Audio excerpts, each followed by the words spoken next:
আজ আমরা একটা বেশ দারুণ জিনিস নিয়ে কথা বলবো। আমাদের হাতে একটা ছাত্রের প্রজেক্ট রিপোর্ট এসেছে। রূপক মুখার্জি, ডক্টর তাপস কুমার দাসের তত্ত্বাবধানে করা। আর টপিকটা বেশ গভীর। Astrophysical fluid dynamics.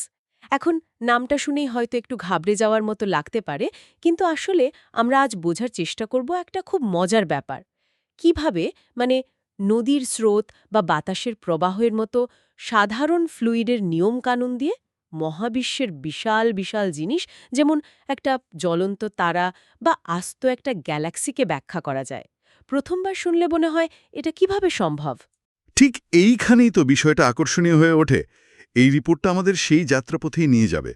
এটা দেখাবে যে কিভাবে পদার্থবিদরা এই বিশাল জটিল সিস্টেমগুলোকে একটা উম, উম অবিচ্ছিন্ন মাধ্যম হিসেবে দেখেন।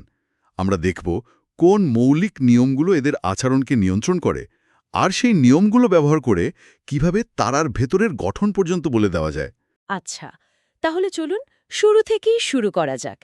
যখন আমরা বলছি মহাকাশের জিনিসপত্র একটা ফ্লুইড বা প্রবাহী, এর মানেটা ঠিক কি? রিপোর্ট অনুযায়ী তো তারা গ্যালাক্সির ভেতরের গ্যাস, এমনকি আস্ত গ্যালাক্সিকেও ফ্লুইড বলা হচ্ছে। মূল ধারণাটা হলো আসলে দৃষ্টিভঙ্গির পরিবর্তন। আমরা এখানে প্রত্যেকটা তারা বা গ্যাসের কণার আলাদা আলাদা পথ, মানে সেটা অনুসরণ করছি না। তার বদলে আমরা একটা বড় অঞ্চলের গড় বৈশিষ্ট্য দেখছি। গড় বৈশিষ্ট্য যেমন? যেমন ধরুন, একটা নির্দিষ্ট জায়গায় গড় ঘনত্ব কত, বা সেখানকার সব তারা মিলে গড়ে কোন দিকে যাচ্ছে। অনেকটা একটা জনসভায় প্রত্যেক মানুষ কোথায় যাচ্ছে তা না দেখে পুরো ভিড়টা কোন দিকে সরছে সেটা দেখার মতো। বেশ ইন্টারেস্টিং। কিন্তু রিপোর্টটা একটা খুব গুরুত্বপূর্ণ পার্থক্যের কথা বলছে। সংঘর্ষমূলক প্রবাহী বা কলিশনাল ফ্লুইড, এই ব্যাপারটা কি? আমার তো মনে হয় এখানেই আসল প্যাচটা লুকিয়ে আছে। একদম। একটা সাধারণ গ্যাসের বাক্সের কথা ভাবুন। তার ভেতরের অণুগুলো তো একে অপরের সাথে ক্রমাগত ধাক্কা খাচ্ছে। হ্যাঁ। এই ধাক্কাধাক্কির কারণেই গ্যাসের একটা নির্দিষ্ট চাপ তৈরি হয়। একেই আমরা কলিশনাল ফ্লুইড বলি। আন্তঃনাক্ষত্রিক গ্যাস বা ইন্টারস্টেলার মিডিয়াম, ওই যে আইএসএম, সেটা অনেকটা এরকমই। গ্যাসের কণাগুলো ধাক্কা খায়, তাই এদের জন্য গ্যাসের সাধারণ নিয়মগুলো খুব ভালোভাবে কাজ করে। কিন্তু একটা গ্যালাক্সির মধ্যে তো কোটি কোটি তারা। তাদের ক্ষেত্রে কি হবে? তারাগুলো তো একে অপরের থেকে লক্ষ লক্ষ মাইল দূরে। ঠিক। তাদের মধ্যে তো ধাক্কা লাগার কোনো সম্ভাবনাই নেই। তাহলে কি তারাদের সমষ্টিকে কলিশনাল ফ্লুইড বলা যাবে? ঠিক এই প্রশ্নটাই আসল জায়গায় আঘাত করেছে। আর উত্তরটা হলো না, বলা যাবে না। আর এখানেই একটা বিরাট চ্যালেঞ্জ তৈরি হয়। কি রকম?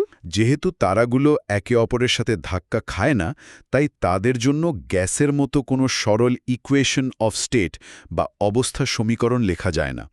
এই সমীকরণটা চাপ, ঘনত্ব আর তাপমাত্রার মধ্যে একটা সম্পর্ক তৈরি করে। এক মিনিট, তার মানে কি দাঁড়াচ্ছে? যদি এই সমীকরণটাই না থাকে, তাহলে সমস্যাটা কোথায়? সমস্যাটা হলো আপনার মডেলের সমাধান আর অনন্য বা ইউনিক থাকে না। ইউনিক থাকে না মানে? মানে হলো একই নিয়ম ব্যবহার করে আপনি হয়তো 10টা ভিন্ন ধরনের গ্যালাক্সির মডেল তৈরি করতে পারবেন, এবং অঙ্ক আপনাকে বলতে পারবে না কোনটা আসল গ্যালাক্সির মতো হবে। এটা বিজ্ঞানীদের জন্য একটা বড় চ্যালেঞ্জ, কারণ মডেলটার ভবিষ্যদ্বাণী করার ক্ষমতা অনেক কমে যায়। কোনটা ঠিক আর কোনটা ভুল তা বোঝার উপায় থাকে না। বুঝেছি। এটা তো বেশ বড়সড় একটা সমস্যা। আচ্ছা, তাহলে যেগুলোর ক্ষেত্রে এই ফ্লুইড মডেল কাজ করে, যেমন ধরুন আন্তঃনাক্ষত্রিক গ্যাস বা তারার ভেতরটা, সেগুলো কোন নিয়মগুলো মেনে চলে? রিপোর্ট নিশ্চয়ই সেই মৌলিক সমীকরণগুলোর কথা বলেছে। হ্যাঁ, বলেছে। পদার্থবিদ্যার একেবারে 3টি স্তম্ভের উপর পুরো বিষয়টা দাঁড়িয়ে আছে। ভরের সংরক্ষণ, মানে যা ভর ছিল তাই থাকবে। আচ্ছা। ভরবেগের সংরক্ষণ, মানে বস্তুর গতির পরিমাণ সংরক্ষিত থাকবে। আর? শক্তির সংরক্ষণ, একদম। শক্তি এক রূপ থেকে অন্য রূপে যেতে পারে, কিন্তু মোট পরিমাণ একই থাকবে। এই 3টি নিয়মই মহাজাগতিক ফ্লুইডের আচরণ ব্যাখ্যা করে। আর রিপোর্টটা তো এই প্রবাহ দেখার দুটো ভিন্ন পদ্ধতির কথাও বলছে, তাই না? অয়েলারিয়ান আর ল্যাগ্রাঞ্জিয়ান। ঠিক। উপমা দিয়ে বললে ব্যাপারটা খুব সহজ হয়ে যায়। ধরুন, আপনি নদীর ধারে একটা নির্দিষ্ট জায়গায় দাঁড়িয়ে স্রোত দেখছেন। আপনার সামনে দিয়ে জল বয়ে যাচ্ছে। এটা হলো অয়লারিয়ান বর্ণনা। হুম। আর যদি আপনি একটা ছোট নৌকায় বা ভেলার উপর বসে স্রোতের সাথে ভেসে ভেসে যান আর আপনার চারপাশের জলকে পর্যবেক্ষণ করেন, সেটা হবে ল্যাগ্রাঞ্জিয়ান বর্ণনা। বাহ, দারুণ অ্যানালগ। দুটোই একই স্রোতকে বর্ণনা করার ভিন্ন উপায়। ঠিক। কিন্তু এখানে তো আরও একটা বড় খেলোয়াড় আছে, মহাকর্ষ। পৃথিবীতে মহাকর্ষ মানে সবকিছু নিচের দিকে পড়ে। মহাকাশে তো আর নিচ বলে কিছু নেই। সেখানে ব্যাপারটা কিভাবে কাজ করে? মহাকাশে কাজ করে সেলফ গ্র্যাভিটি বা বস্তুর নিজস্ব মহাকর্ষ। মানে একটা তারার ভেতরের কণাগুলো একে অপরকে নিজের দিকেই টানে। এই মহাকর্ষকে বর্ণনা করার জন্যই পয়সোর সমীকরণ বা পয়সনস ইকুয়েশন এত গুরুত্বপূর্ণ। এই সমীকরণটা ঠিক কি বলে, একটু সহজ করে যদি বলা যায়। ভাবুন, একটা বড় রাবারের চাদর টান টান করে পাতা আছে। আচ্ছা। আবার আপনি যেখানে একটা ভারী বল রাখবেন, সেখানে চাদরটা বেশি বেঁকে যাবে বা ডেবে যাবে। পয়সোর সমীকরণ অনেকটা সেরকমই একটা গাণিতিক নিয়ম। এটা বলে যে কোনো জায়গায় বস্তুর ঘনত্ব, মানে ওই ভারী বল, যত বেশি হবে, মহাকর্ষের প্রভাব অর্থাৎ মহাকর্ষীয় বিভব, মানে ওই চাদরের বাঁক, ততটা গভীর হবে। ওয়াও, এই উপমাটা দারুণ। কিন্তু রিপোর্টটা বিভব আর ত্বরণের মধ্যে একটা সূক্ষ্ম পার্থক্যের কথা বলছে। বলছে যে একটা গোলাকার তারার বাইরের স্তরের ভরের কারণে ভেতরের কোনো বিন্দুতে বিভব বা পোটেনশিয়াল বদলালেও ত্বরণ বা অ্যাক্সেলারেশন বদলায় না। ব্যাপারটা তো বেশ অদ্ভুত। এর মানে কি? এটা নিউটনের মহাকর্ষ সূত্রের একটা খুব সুন্দর ফলাফল। ধরুন আপনি পৃথিবীর গভীরে একটা খনির মধ্যে আছেন। আপনার উপর যে টান কাজ করবে তা শুধু আপনার নিচের পৃথিবীর ভরের জন্য হবে। আচ্ছা।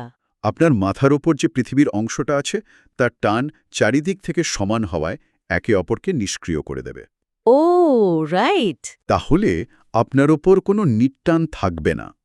ঠিক সেভাবেই তারার ভেতরের কোনো বিন্দুতে তার বাইরের স্তরের ভরের জন্য কোনো নিট মহাকর্ষীয় টান বা ত্বরণও থাকে না।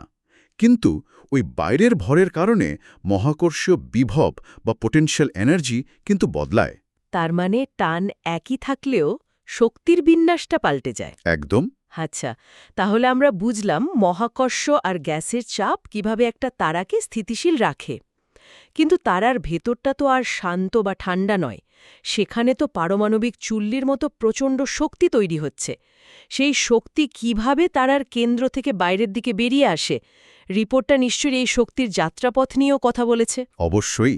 মহাজাগতিক বস্তুতে শক্তি আদান প্রদানের 4টি প্রধান পদ্ধতির কথা বলা হয়েছে। প্রথমটা হলো পরিবহন বা কন্ডাকশন। অনেকটা গরম চায়ের কাপে চামচ ডোবালে যেভাবে চামচটা গরম হয়। এটা শ্বেত বামন তারার মতো খুব ঘন বস্তুর ভেতরে খুব গুরুত্বপূর্ণ। আর বাকিগুলো? দ্বিতীয়টা হলো পরিচলন বা কনভেকশন। এটা হলো গরম জলের পাত্রের মতো, যেখানে নিচের গরম জল হালকা হয়ে ওপরে ওঠে। আর ওপরের ঠান্ডা জল ভারী হয়ে নিচে নামে। ঠিক। বিশাল ভরের তারাদের উত্তাল কেন্দ্রে এই প্রক্রিয়াতেই শক্তি বেরিয়ে আসে। ঠিক। তৃতীয়টা হল মহাজাগতিক রশ্মি বা কসমিক রেজ, যা আসলে উচ্চ শক্তির কণা। এরা আন্তঃনাক্ষত্রিক গ্যাসকে গরম করতে পারে। ঠিক। আর চতুর্থ এবং সম্ভবত সবচেয়ে গুরুত্বপূর্ণ প্রক্রিয়াটি হল বিকিরণ বা রেডিয়েশন। বিকিরণের ব্যাপারে রিপোর্টটা দুটো বেশ ভারী শব্দ ব্যবহার করেছে, অপটিক্যালি থিক আর অপটিক্যালি থিন। এই দুটোর মধ্যে পার্থক্যটা কি? শব্দ দুটো ভারী হলেও ধারণাটা বেশ সহজ। অপটিক্যালি থিক অবস্থাটা হল তারার গভীরের মতো, যেখানে মাধ্যমটা এতটাই ঘন যে একটা ফোটন বা আলোর কণা কয়েক সেন্টিমিটার যাওয়ার আগেই অন্য কোনো কণার সাথে ধাক্কা খায়। ও। ফলে সে সোজা পথে বেরোতে পারে না, বারবার ধাক্কা খেতে খেতে এদিক ওদিক ঘুরতে থাকে। অনেকটা একটা ভিড়ে ভরা ঘর থেকে বেরোনোর চেষ্টার মতো। বেরোনোর আগে ফোটনটা এতবার ধাক্কা খায় যে সে কোথা থেকে যাত্রা শুরু করেছিল সেই তথ্যই হারিয়ে ফেলে। আর অপটিক্যালি থিন? ওটা ঠিক এর উল্টো। নীহারিকা বা নেবুলার মতো পাতলা গ্যাসের মেঘের কথা ভাবুন। সেখানে একটা ফোটন তৈরি হলে সে প্রায় কোনো বাধা ছাড়াই লম্বা পথ পাড়ি দিয়ে বেরিয়ে যেতে পারে। অনেকটা ফাঁকা মাঠের মধ্যে দিয়ে হেঁটে যাওয়ার মতো। ঠিক। এই প্রক্রিয়ায় গ্যাস তার ভেতরের শক্তি বিকিরণ করে ঠান্ডা হয়। রিপোর্টটা ব্রেস্ট্রালুংয়ের মতো কিছু নির্দিষ্ট শীতলীকরণ প্রক্রিয়ার কথাও উল্লেখ করেছে, যা এই অপটিক্যালি থিন মাধ্যমেই ঘটে। বেশ, তাহলে আমাদের হাতে অনেকগুলো নিয়মকানুন আর ধারণা চলে এলো। এখন প্রশ্ন হলো, এই সব কিছুর মানে কি দাঁড়ালো? এই সমীকরণগুলো ব্যবহার করে বাস্তব জগতের কোন কোন জিনিস মডেল করা যায়? এর পে অফটা কি? সবচেয়ে বড় পে অফ হল হাইড্রোস্ট্যাটিক ইকুইলিব্রিয়াম বা স্থির প্রবাহীর ভারসাম্য বোঝা। এই ধারণাটা এমন যে কোনো বস্তুকে মডেল করার ভিত্তি, যা নিজের মহাকর্ষের চাপে চুপসে যাচ্ছে না বা ভেতরের চাপে বিস্ফোরিত হচ্ছে না। স্থিতিশীল আছে। হ্যাঁ, অর্থাৎ যেখানে মহাকর্ষের ভেতরের দিকে টান আর গ্যাসের চাপের বাইরের দিকে ধাক্কা, এই দুটি বল একে অপরকে পুরোপুরি নিষ্ক্রিয় করে দিয়েছে। আমাদের সূর্য কোটি কোটি বছর ধরে এইভাবেই স্থিতিশীল হয়ে আছে। এর কোনো সহজ উদাহরণ আছে? অবশ্যই, আইসোথার্মাল অ্যাটমসফিয়ার বা সমষ্ণ বায়ুমণ্ডলের মডেল। এই সহজ মডেলটা ব্যবহার করে ব্যাখ্যা করা যায় কেন পাহাড়ের উপরে গেলে বাতাস পাতলা হয়ে যায়। ও আচ্ছা। আর ঠিক এই কারণেই তো হাওয়াইয়ের মাউনা কিয়ার মতো উঁচু পর্বতের চূড়ায় পৃথিবীর সবচেয়ে শক্তিশালী টেলিস্কোপগুলো বসানো হয়।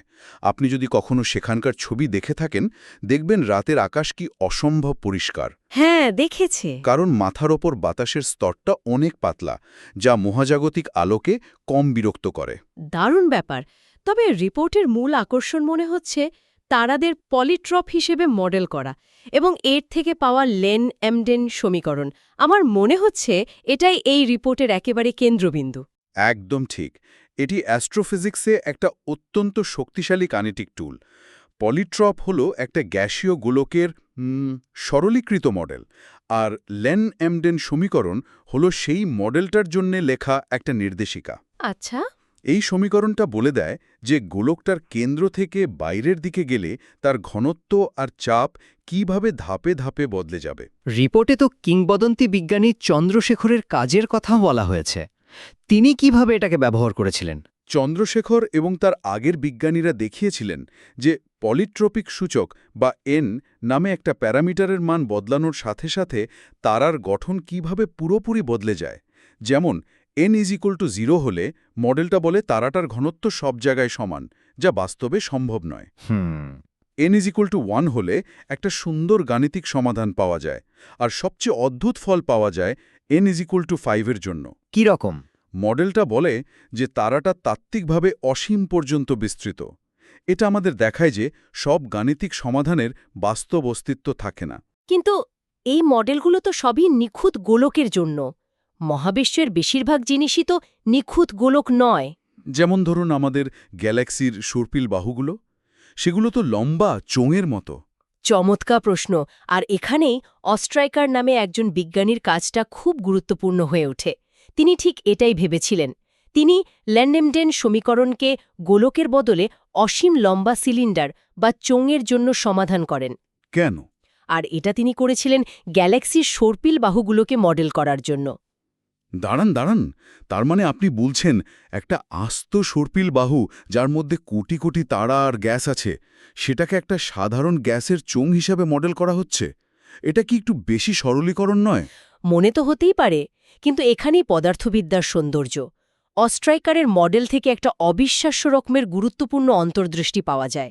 তিনি দেখান যে একটা অসীম আইসোথার্মাল সিলিন্ডারের প্রতি একক দৈর্ঘ্যে একটা নির্দিষ্ট পরিমাণ ভর থাকে। আচ্ছা, যা শুধুমাত্র তার তাপমাত্রা এবং কণার ভরের ওপর নির্ভর করে, তার ব্যাসার্ধ বা ঘনত্বের উপর নয়। এটা তো বেশ অবাক করার মতো, কিন্তু এর সাথে বাস্তবতার কোনো মিল পাওয়া গেছে? এখানেই তো আসল আহা মুহূর্তটা। রিপোর্ট অনুযায়ী এই তত্ত্ব থেকে পাওয়া ভরের মান আমাদের ছায়াপথের সর্পিল বাহুর পর্যবেক্ষণ করা ভরের সাথে আশ্চর্যজনকভাবে মিলে যায়। বলেন কি? ভাবুন একবার, একটা অসীম লম্বা গ্যাসের চোঙের সহজ সরল অঙ্ক ব্যবহার করে একটা আস্ত গ্যালাক্সির সর্পিল বাহুর মতো জটিল জিনিসের ভরের হিসেব করা যাচ্ছে, এবং সেটা বাস্তবে মেলেও যাচ্ছে। অবিশ্বাস্য। পদার্থবিদ্যার নিয়মগুলো কত সহজ অথচ কত শক্তিশালী, এটাই তার সবচেয়ে বড় প্রমাণ। অবিশ্বাস্য। রিপোর্টটিতে আব্রামুইচের কথাও বলা হয়েছে, যিনি এই সমীকরণকে এন মাত্রিক স্থানের জন্য সাধারণীকরণ করেছেন। যদিও ৩ মাত্রার বাইরে আমাদের মহাবিশ্বের সরাসরি প্রয়োগ নেই, কিন্তু এটা নিশ্চয়ই ধারণাটার গাণিতিক শক্তিকে তুলে ধরে। ঠিক তাই, এটা দেখায় যে পদার্থবিদ্যার নিয়মগুলো কতটা সাধারণ হতে পারে। একটি মাত্র সমীকরণ শুধু মাত্রার সংখ্যা পরিবর্তন করে সমতল থেকে শুরু করে গোলক, সিলিন্ডার বা এমনকি অসীম মাত্রার বস্তু পর্যন্ত সবকিছুর বর্ণনা দিতে পারে। এটা পদার্থবিদ্যার অন্তর্নিহিত সৌন্দর্যের এক অসাধারণ উদাহরণ। তাহলে মহাবিশ্বকে একটা ফ্লুইড হিসেবে দেখার একটা সরল ধারণা থেকে শুরু করে তারার ভেতরের গঠন থেকে গ্যালাক্সির সর্পিল বাহু মডেল করার মতো জটিল সমীকরণ পর্যন্ত এই রিপোর্টটা অ্যাস্ট্রোফিজিক্যাল ফ্লুইড ডাইনামিক্সের এক অসাধারণ যাত্রাপথ আমাদের সামনে তুলে ধরেছে। এটা সত্যি দেখায় যে কিভাবে মহাকর্ষ এবং সংরক্ষণের কয়েকটি মৌলিক নীতি ব্যবহার করে মহাবিশ্বের আশ্চর্যজনকভাবে নির্ভুল চিত্র তৈরি করা যায়। লেন এমডেন সমীকরণের সৌন্দর্য, যা বিভিন্ন মাত্রায় এবং বিভিন্ন জ্যামিতিতে প্রয়োগ করা হয়েছে, সেটার শক্তিকে প্রমাণ করে।